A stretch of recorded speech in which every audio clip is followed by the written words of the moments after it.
Throughout history, there have been many women that have contributed to discovering more and more ways to communicate, but not many like Helen Keller. Helen Keller is a real rags to rich story, but her riches have paved a way that helped many others than herself.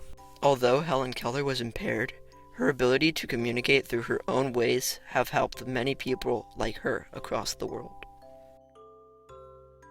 It all started on June 27, 1880, when Helen Keller was born as the child of Kate Adams Keller and Colonel Arthur Keller in Tuscumbia, Alabama. Helen was not born impaired and was quite healthy, but only after 18 months, Helen caught an unknown illness and fever that took her sight and hearing. One day, her mother, Kate Keller, entered Helen's room to see that the light from her window was showing down into her face. Helen had her eyes wide open. Kate waved her hand in front of Helen, and she did not notice, her eyes still wide awake. Kate tried everything. Helen was blind. Another day, the Callan family dinner bell was ringing, and Helen didn't move. Kate knew something was off because Helen would always race down to dinner to eat, but she didn't this time. Kate took a rattle near her ears, nothing. Kate held Helen tight. The fever left Helen deaf too. As Helen grew up, many noticed her uncontrollableness and was labeled insane by many. Her parents tried their best, finding many doctors, but none of them knew how to help her. It wasn't looking good for Helen, but her mother refused to give up. Helen didn't want to either. Helen, as a kid, used to make her own signs for things she wanted. She made up to 60. A sign for yes, a sign for no, a sign for mom. She tried her best to communicate, but living in a dark void, she would explode into fits of rage. It was tough for her and her family. Helen grew up to be a very smart child, even for her age of 5 at this time.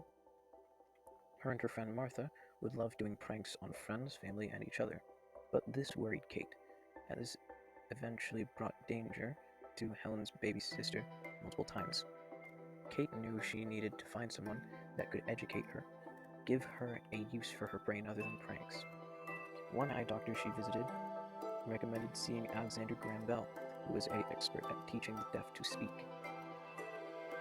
So the Kellers eventually became good friends with Dr. Graham Bell, and Helen loved meeting him because she was able to understand many signs that Helen came up with. Dr. Graham Bell told Helen's parents to ask the director of Perkins Institution for a teacher or mentor for Helen. Perkins Institution is a well-known institution and school for the blind located in Boston, Massachusetts. The parents hoped that they would send someone, and after they sent in the request, they waited eagerly. And in 1886, Anne Mansfield Sullivan accepted the request. Anne Sullivan was a 20-year-old graduate of Perkins School for the Blind. When Anne heard of the opportunity to help Kellen, she had doubts about being able to teach an impaired child, but the director of the school, Michael Anagos, believed in her ability. Helen's father wrote the letter to Anne, promise of paying $25 a month and treat her as one of the family. When she got off the train and onto the Keller's horse-drawn wagon, she grew more and more excited. Helen received a hug from Sullivan, which was met with kicking and screaming. Although Helen didn't like strangers, she was interested in her. Anne saw the personality of Helen, so short-tempered and stubborn, so she needed to correct that. With permission from Helen's parents, Anne took Helen to the nearby cottage for many weeks in hope that an environment with little distractions helped the process. Helen hated this idea, and for several days was furious towards this new environment. Her entire life so far, she was spoiled, so this sudden change did not go well. She was mad for many days, but began to calm down, and Anne was slowly being able to come closer and closer to Ellen. Miss Sullivan showed Helen many things and around the cottage by touching them to her hands. Miss Sullivan then took Helen's hand and made signs with finger spelling, then touched her hand to the same objects, so on and so forth. Spelling fingers is a form of sign language, building words and sentences and making letters with your hands.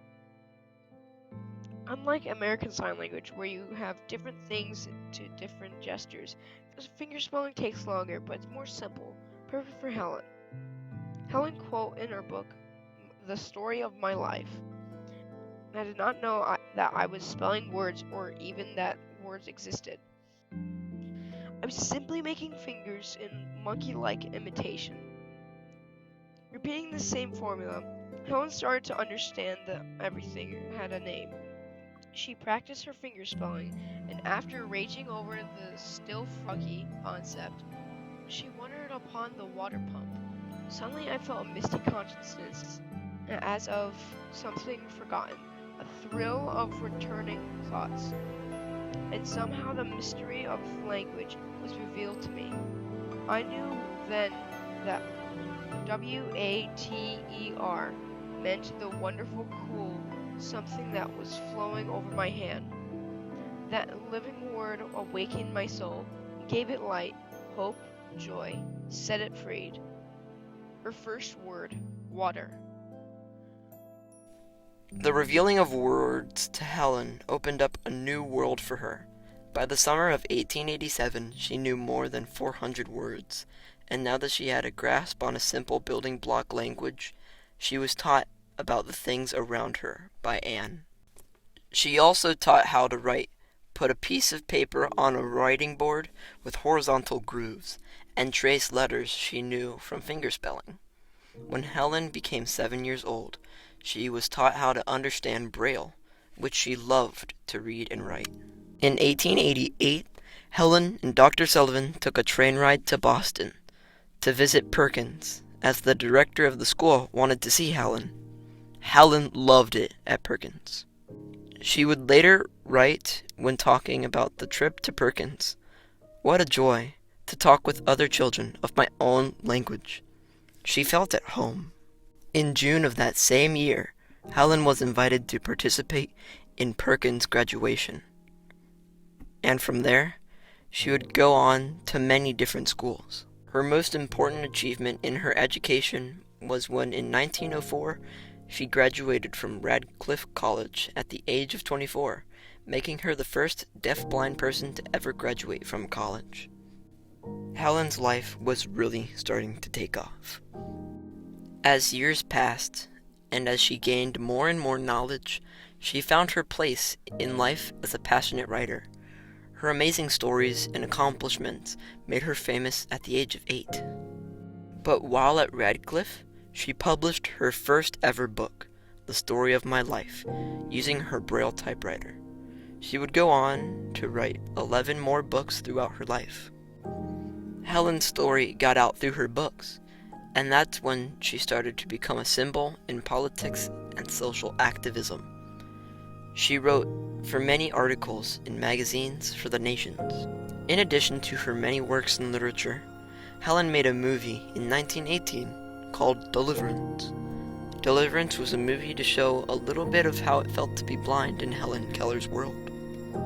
Helen's connection with people in need, as well as her ability to work with world leaders in making a better life for the disabled, made her a supremely effective ambassador for many disabled people. Her active participation in this began as early as 1915, when the American Braille Press was founded, and she was one of the first to be on the board of directors. The ABP will later become Helen Keller Institution, as she contributed so much to the foundation. Another one of the major steps Helen Keller took towards helping the handicapped was joining the American Foundation for the Blind in 1924. At the American Foundation for the Blind, Helen helped the state commissions for the blind build rehabilitation centers and make education accessible to those with vision loss. Helen's life at first was misery for others and herself. But once she found the right language for her, thanks to her awesome teacher, Miss Sullivan, Her life was changed for the better, forever. on June 1st, 1968, Helen Keller died peacefully due to a heart attack that happened to her a few days before. She had a rough start to her life, but she published more books Won more awards.